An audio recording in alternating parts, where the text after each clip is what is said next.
I'm Jane O'Brien in Washington, and this is BBC World News America. Russia and Ukraine have signed a deal to resume vital grain exports to ease a global food crisis. The United Nations called the agreement a beacon of hope. This is an agreement for the world. It will bring relief for developing countries on the edge of bankruptcy and the most vulnerable people on the edge of famine. As the deal is signed, we report from the farms on the front line in the Donbass region, which have now become a battleground. Steve Bannon, the former aide to Donald Trump, has been found guilty of criminal contempt of Congress. The prosecutor missed one very important phrase, right? I stand with Trump and the Constitution, and I will never back off that, ever.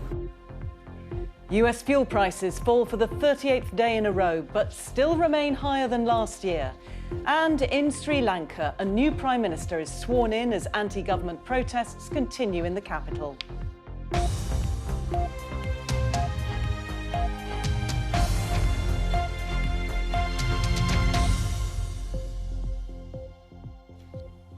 Welcome to World News America on PBS and around the globe.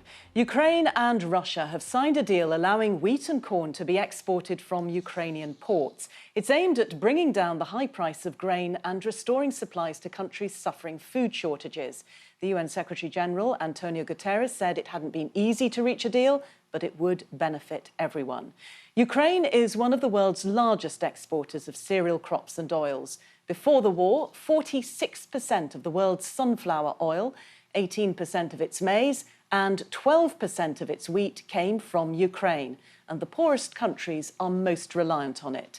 But since the invasion, Russia has been blockading Ukraine's major ports along the Black Sea, such as Odessa.